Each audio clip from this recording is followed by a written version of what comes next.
The Meaning of Birds, a Bosco podcast.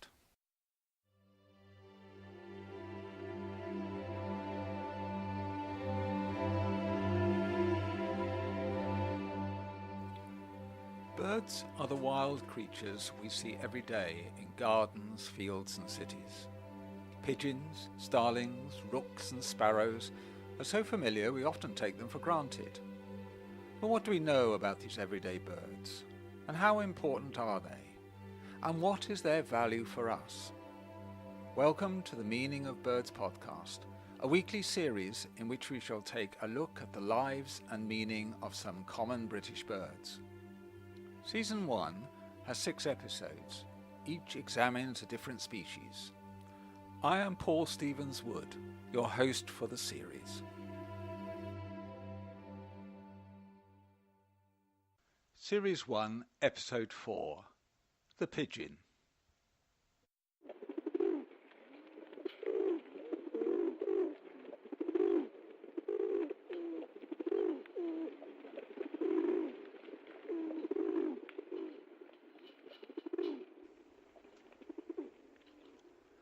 For 10,000 years, the pigeon has been closely associated with humans. Today, most people think of it as an urban bird, perhaps the only wild bird many people will have touched. In cities worldwide, reactions to pigeons are mixed. Some love them, some detest them. Some feed them, some want to kill them. But no other bird has been so useful for humans in so many ways. Over the millennia, pigeons have been religious symbols, sacrifices, a food source, a sporting bird, a pet, and a messenger. And if we reflect on our long-term relationship with the pigeon, we can see it has an extraordinary history of benefits that have surpassed that of any other bird. The fact is, the pigeon is rather special. The pigeon is from the bird family known by its Latin name Columbidae, which includes 310 species. The name pigeon is derived from the Latin pipio, meaning young cheeping bird, and refers to the chicks that cheep in the nest. But there is some confusion over what to call the bird. In old records, and in some modern contexts, it is also called the dove. Scientists use the term dove for the smaller species of Columbidae and pigeon for the larger. But even this isn't consistent or universally accepted. In general usage, the names pigeon and dove tend to be interchangeable, and this reflects the wide distribution of the species and how the names have come down to us. In Germany, the birds were called doves, and in France, pigeons. These are the two names that have passed into English. However, the word dove is often used to indicate a bird that is white or nearly white, and is used in more aesthetic contexts in literature, art and religion, whereas the word pigeon is employed for the birds used in sport, fancy breeding and food.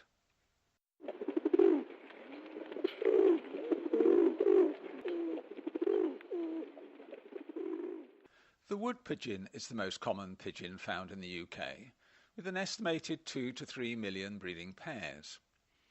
It is basically sky grey with a pinkish breast and has a distinctive white broken band around the rear of its neck and prominent white wing bars. It's found mainly in rural areas.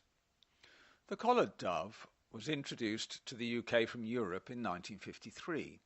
It's a small pigeon, pinkish grey with a narrow black band around its neck. Breeding pairs are reaching 500,000. There's also the stock dove, difficult to distinguish from feral pigeons by amateur birders, and the turtle dove, similar to the collared dove but with an extraordinary orange, brown and black wing markings, with a whitish pink head and breast. It's a migratory species, arriving in the UK late April or May and leaving by September. But the pigeons most commonly seen on our streets, however, are feral pigeons, direct descendants from the rock dove, a species that is still native to Britain. The bird has a darkish bluish-grey head, neck and chest, with glossy greenish and reddish-purple iridescence around the neck and wing feathers. The rock dove's natural habitat is the cliffs of our rocky coastline. Once they were found around the entire coast, but now true rock doves are restricted to the far north. The purest examples are probably found on the remote coasts of northwest Scotland, but rock doves were very quick to adapt to man-made food sources and easily moved from their natural habitat to live in close association with people. It's from the rock dove that the majority of pigeons most useful to humans have been bred. It's likely to have been the earliest domesticated bird, tamed by Neolithic people 10,000 years ago, and around the plains of the Tigris and Euphrates rivers in modern Iraq, just as the first food grains were being cultivated. The first mention of domesticated pigeons, however, is found in clay tablets from Mesopotamia, written in cuneiform and dating to around 5,000 years ago. The first images of pigeons are from a Sumerian temple to the goddess Nimhursag, built in 3000 BC, and clay images have also been found in Crete of roughly the same date. We know the Egyptians ate them in funerary meals at the same time, and a menu that included pigeon as a dish was found during an excavation. It's probable pigeons were first used as a food source, and from the earliest domestications they have been a major source of protein. The Romans kept them in specially designed breeding houses called columbarum. The Roman writer Varro described the domestic pigeon and the types of buildings they were housed in. He gave detailed descriptions of the ledges on which the birds roosted and the smooth surfaces around the flight holes designed to deter predators. A mosaic at Palestrina in central Italy shows an early mud dovecote with entry holes in a thatched roof and pigeons flying around it. In medieval Britain, pigeons were an important part of the rich man's diet. The earliest dovecotes date from the 12th century, and these early rubble stone dovecotes are found from Devon to Lincolnshire. They were built to provide birds for the kitchens of monasteries and castles, as they were the preserve of the wealthy. Pigeons were farmed in large numbers.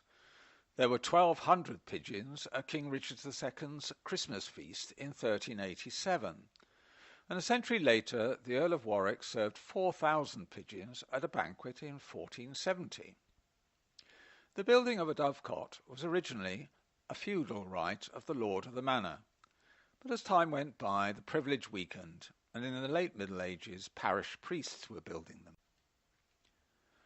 By the 16th century, keeping pigeons for meat was becoming commercial, with some pigeon farms housing over 30,000 birds. Pigeon was becoming part of the daily diet of all, and not just a delicacy for the wealthy. The design of dovecotes also evolved to cope with the numbers. Instead of round houses, rectangular and octagonal multi-story buildings were built to hold thousands of birds. The designs became more intricate and sophisticated.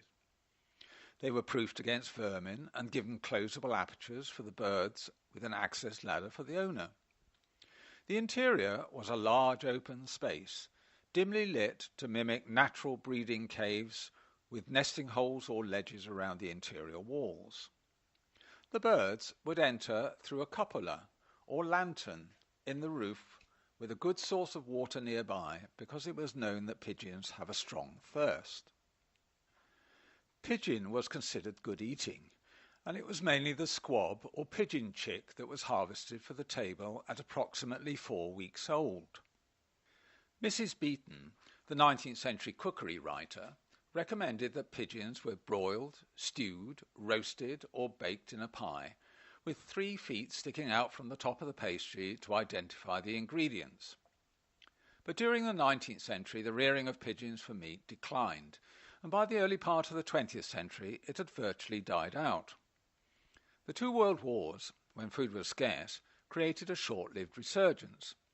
Pigeons can lay eggs 7 or 8 times a year, and as the eggs hatch in 17 days and the squabs are ready to eat in 4 weeks, no other domestic bird or animal could produce meat in such a short time. Both the British and American government encouraged its citizens to raise and eat them. As late as 1971, pigeons were bred for meat in Kent, but there are no commercial dovecotes and eating pigeon is rare now.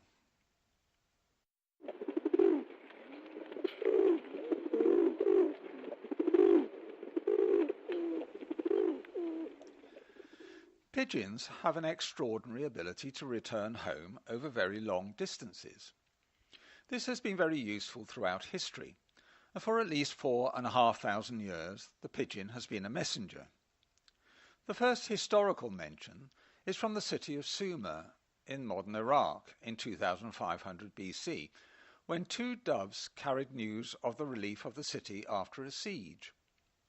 Pigeons are known to have been bred as messenger birds in China in the first millennium BC, and later Arab and Indian merchants visiting China would use them to relay messages home. Olympic athletes in 776 BC all brought pigeons with them to the games, and the winners would send news of their triumphs back to their cities. Hannibal used them to carry dispatches during the Battle of Medina, and Caesar sent them from Gaul to Rome with messages describing his conquests. Most of these early references describe pigeons carrying specific, important messages. But by the 5th century BC, the Persians had set up a network of pigeon messengers, a pigeon post, to carry messages throughout their empire. Cyrus the Great efficiently connected Europe with India in this way. Later in the 12th century AD, carrier pigeons were used to connect Cairo to cities as far away as Baghdad. The service was supported by specially built pigeon lofts and dovecotes. These were government enterprises. By the 1800s, pigeons were being used commercially. The Rothschild family set up a series of pigeon lofts across Europe to house the carrier pigeons which were dispatched with important financial information for their banks. This method of communication was far more efficient and considerably faster than either ship or road, and gave the Rothschilds a considerable advantage, enabling them to play the market ahead of rival houses. They amassed a considerable fortune as a result. In the 1850s, the Reuters news agency started their service in Germany, flying pigeons the 76 miles between Aachen and Brussels in 2 hours. This was the fastest time available, an important step in the road to instant news. The first general airmail service using pigeons was during the Siege of Paris between 1870 and 1871. Normal channels of communication were cut for 4.5 months during the siege, so pigeons were flown out of Paris by balloon. After they had been rested and fed, they were loaded with dispatches, both official and private, and released to return to Paris. To maximize the number of messages, the canisters attached to the pigeon's legs were packed with microfilm of the letters and dispatches. One pigeon carried a tube containing 21 microfilms, 6 official and 15 private. The German army attempted to disrupt the service using marksmen and specially trained hawks. But as the messages were repeated and sent by several different pigeons, most got through. The service was officially terminated in February 1871 and thought a great success. In the 1890s, other official pigeon posts were established. One began in New Zealand and was called, appropriately, the Pigeongram. The catalyst for the service was the sinking of the weekly mail steamer between Great Barrier Island and Auckland. The first message to be carried by the replacement pigeon service was in January 1896, and it took less than 1 3/4 hours to fly the 90 miles to Auckland. Special triangular stamps were issued, much sought after by stamp collectors today. The last pigeon messenger service was not disbanded until the 21st century. India's police pigeon service was used daily to send messages between Orissa's 400 police stations. The service had proved its worth during natural disasters. The cyclones that had struck Kendrappa State in 1971 and the floods that devastated coastal areas in 1982 had proved that the pigeon's ability to fly in adverse weather conditions saved lives. With advances in electronic communications, though, the last 800 birds were retired to zoos and sanctuaries in 2006. The service had lasted for 60 years.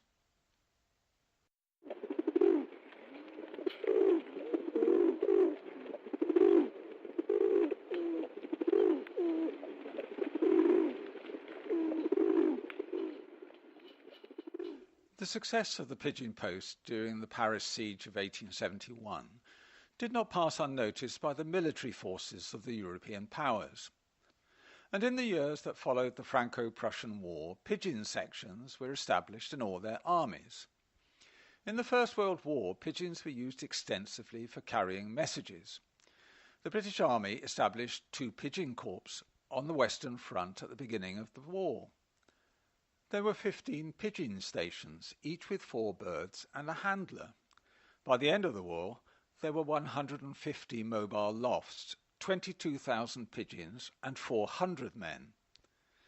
During the Battle of Ypres in 1915, they carried important messages from the front line back to HQ. Despite the efforts of German marksmen, 95% of the pigeons survived.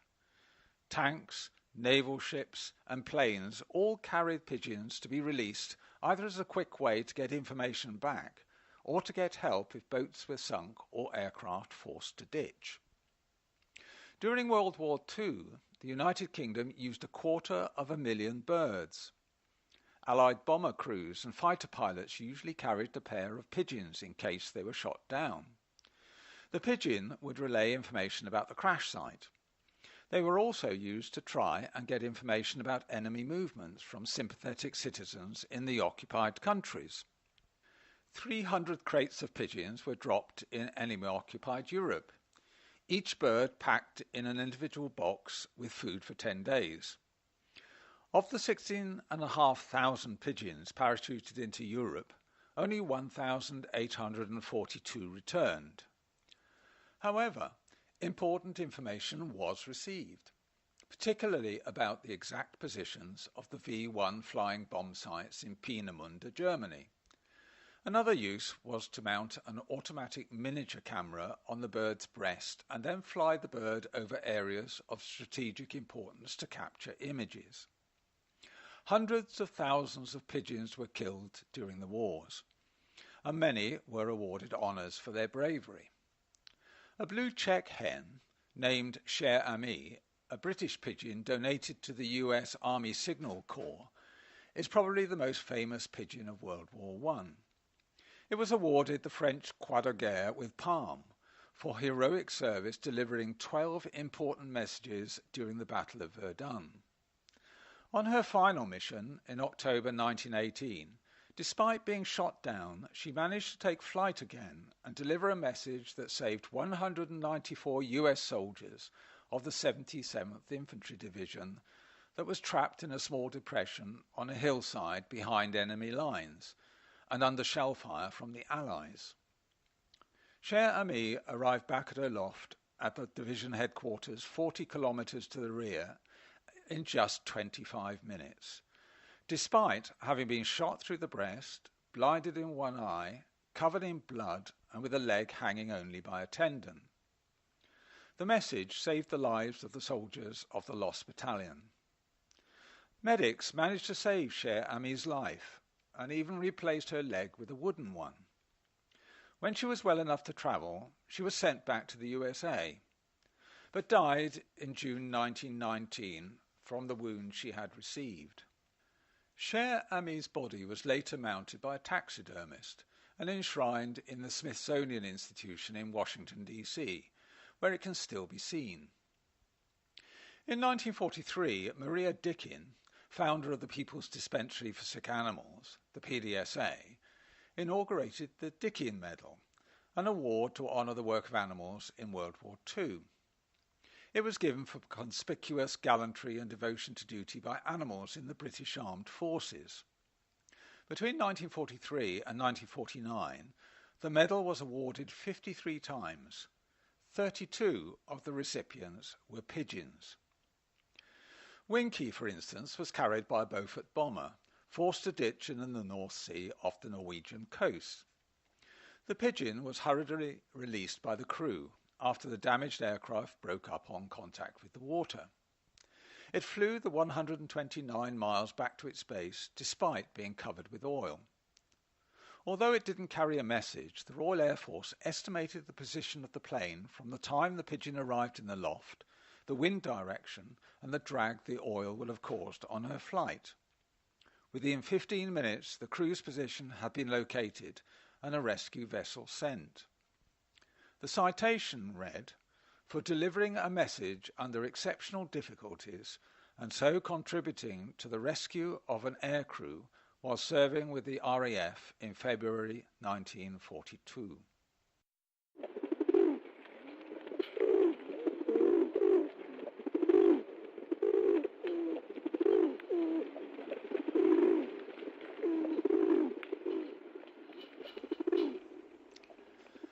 Pigeons have been domesticated not only for their ability to return home, they have also been bred for sport and pleasure.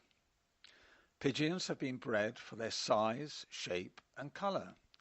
There are references to selective breeding by the Romans Pliny and Varro. Today there are over 300 species of fancy pigeons, including tumblers bred for their acrobatic flying skills and colour pigeons for their plumage. The earliest example of pigeons used for sport is the game of Triganieri. In Andalusia today, pigeon fanciers still play it. They use the promiscuity of these usually monogamous birds.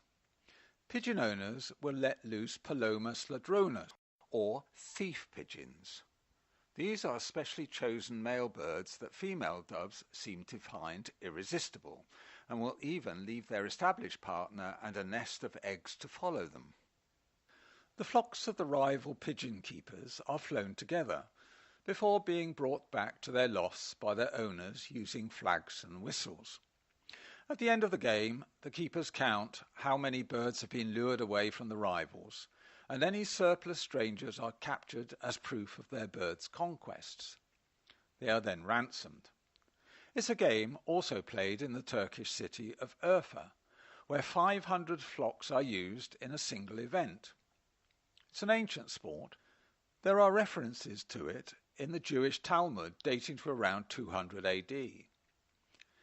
In 14th century Italy, the Modena breed of pigeon was called the Triganica in the Chronicles of Modena, and the breeders were called Triganieri, a name applied now to the whole sport. From Italy, the sport spread to Spain, Iran, Turkey, Egypt, and even New York. Falconry, the sport of kings, used both domesticated and wild pigeons as baits for trained hawks, and there are suggestions that the sport started before the 10th century AD. By the end of the 17th century, firearms had developed sufficiently for accurate pigeon shooting. Although this led to the decline of falconry, it opened up a new and more deadly sport. Organised pigeon shoots in the 18th century used huge numbers of domesticated pigeons that were released and shot at close range. Early meets were organised in Ealing and Battersea near London, with large sums of money being wagered during competitions. In the Olympic Games in Paris in 1900, live pigeon shooting was one of the demonstration events, but public outrage forced it to be abandoned.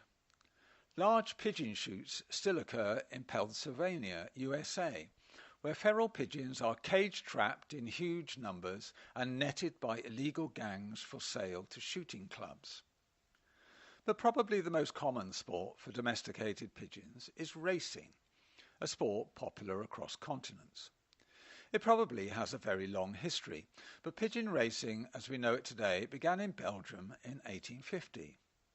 Soon the sport was taken up in Britain, with Charles Darwin being an enthusiastic pigeon fancier and a member of 2 London pigeon clubs. At the end of the First World War, there was a massive increase in the sport's popularity, which peaked in the 1950s. Although a gradual decline set in, the Royal Pigeon Racing Association still had a membership of 60,000 in 1987. Pigeon races are organised and controlled by local pigeon clubs, who transport the birds to various release sites both in Britain and abroad to return to their lofts. The distance is carefully measured and the winner is the bird that returns home with the fastest speed. Although the sport has declined in the 21st century in Britain, it's still popular globally, and it's a rich industry with stud birds fetching large prices. One pigeon was bought by a Japanese businessman for £78,000 after it won the prestigious 620-mile Barcelona race in 2008. Pigeons have the ability to return home from wherever they are released. A champion racing pigeon can be released 400 or 600 miles from its home loft and return the same day. This has interested scientists. It's believed that the motivator for homing is the pigeon's strong impulse to return to a mate and its nest, and because of its efficient anatomy, it can achieve average speeds of up to 125 kilometers an hour and reach an altitude of 6,000 feet. A 10-year study by Oxford University concluded that the pigeon uses roads and motorways for navigation, and it can recognise significant landmarks. Pigeons have even been observed to change direction at road junctions. This doesn't explain the bird's ability to fly in poor weather conditions or over open water, so other theories have been developed that include an ability to navigate using the Earth's magnetic field, the sun, and even by using infrasounds, that is, low-frequency seismic waves. The homing instinct is not infallible, however. It's common for pigeons to fail to return home after a race.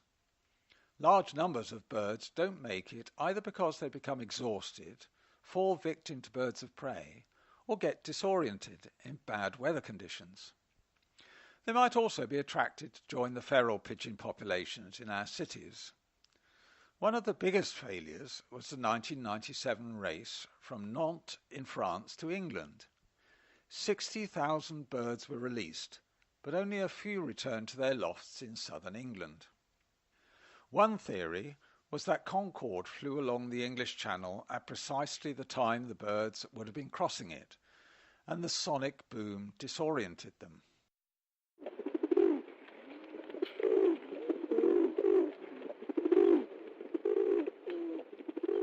Since the pigeon's domestication thousands of years ago, it's been an icon and a symbol. It was a fertility symbol for the Sumerians and Hebrews, as pigeons can breed as many as 6 times a year. Images of pigeons have been found on the walls of tombs and temples in ancient Egypt, Mesopotamia, and Crete. On the reconstructed temple of the goddess Nimhursag in Sumeria, a frieze of sitting pigeons was found, and clay bowls in the Bronze Age tombs of Cyprus are decorated with doves, thought to be part of sacrificial rituals. The dove was and is revered by many religions: Hinduism, Islam, Sikhism, and Christianity. Pigeons appear in early religious writing, featuring strongly in the Old and New Testaments. They were specially bred for sacrifices in the Talmud, but the dove is better known for its role in the Great Flood, bringing back an olive twig to Noah as the waters receded. From that time, it has been associated with peace and good news. In Christianity, doves are a sign of birth and rebirth. They play a central role at the Annunciation, when a dove brought a message from God to Mary. It also became a symbol of spiritual love. Muslims believe the Prophet Muhammad received divine messages from doves, and large flocks of pigeons are still fed by pilgrims to Mecca. Hindus also feed the pigeons daily in their temples, and Sikhs consider the dove a symbol of peace, harmony, and goodwill. It's still a potent symbol of peace and goodwill today, with all kinds of consumer promotions frequently using it.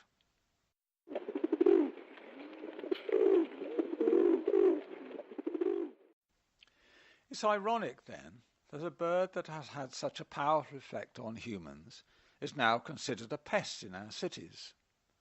The large concentration of pigeons in London around St Paul's Cathedral and Trafalgar Square were cleared out by the London Council, and in 1961 an incredible 50 tons of droppings were removed from the roof of the old Foreign Office. The acidic nature of their droppings corrodes ornamental structures, statues and historic facades, costing several £100,000 a year. Feral pigeons are very successful, as their Catholic diet of ice cream, cheese, cooked meats and discarded sandwiches keep up the breeding numbers. They can pick out from a crowd the faces of individual people who habitually feed them, and this is particularly important to injured or deformed pigeons that continue to survive despite adversity. Their adaptability and intelligence, but particularly the availability of abundant food, has ensured their numbers are large and growing. So, millions of pigeons are killed annually by the pest control industry, and it's still an ever-growing problem in towns and cities worldwide. But the problem is being tackled in the wrong way. Research has shown that if pigeons are culled, flock sizes actually increase by 12 to 30% to compensate. The real driver of population size is the availability of food and a rapid breeding cycle, and this is rarely addressed.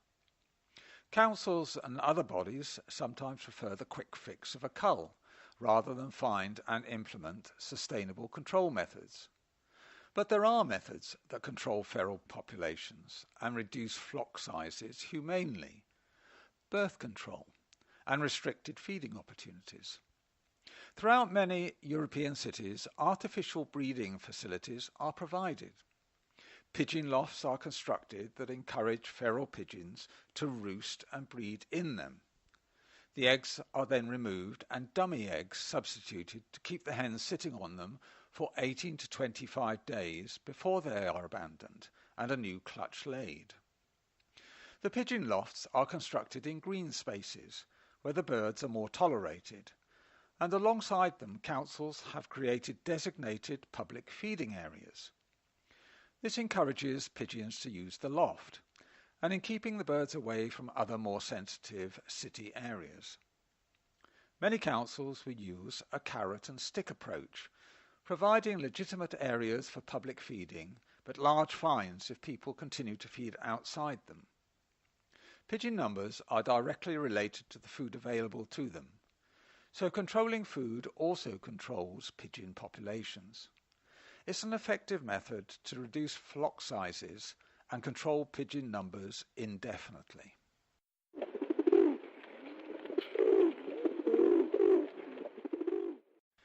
In the 21st century, our society no longer has much use for the pigeon, but its history of service to humans and its continued attraction as a homing bird, much loved by many, means we should continue to find a place for it. Slowly we are realizing we cannot eradicate it and must find ways to accommodate this extraordinary and special bird in our human spaces. To end this podcast, here is a poem, Ode on a Dove, written by Anacreon around 500 BC. It's a fitting testimony to this extraordinary bird.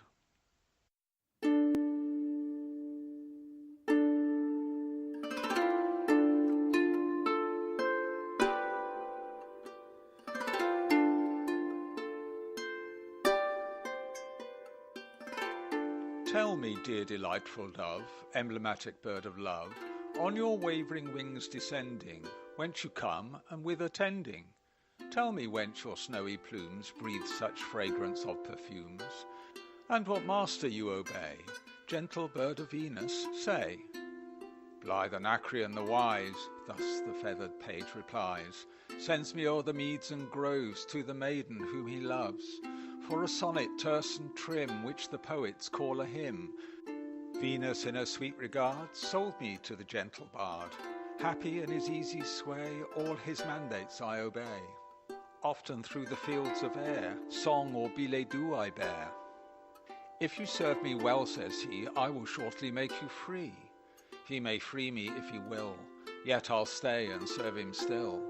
For what comfort can I know on the mountain's barren brow, or in deserts left alone, there to murmur and to groan? Or in melancholy wood, pecking berries, nauseous food? Now I eat delicious bread, by my liberal master fed. Now I drink of his own bowl, rosy wine that cheers my soul. Sometimes dance and sometimes play, ever easy, ever gay. All my fragrant pinions spread, hovering o'er my master's head. When my limbs begin to tire, then I perch upon his lyre. Soothing sounds my eyelids close, sweetly lulling my repose. Now I've told you all I know. Friend, adieu, 'tis time to go. You my speed so long delay, I have chattered like a jay. You have been listening to a Bosco podcast. Thanks to Michael Levy for the Greek lyre music used with the poem Ode to a Dove. You can find out more about his music at www.ancientlyre.com. Also, thanks to Lobo Loco for the music Hymn to the Moor that introduced this podcast, and Zeno Canto for recordings of birdsong.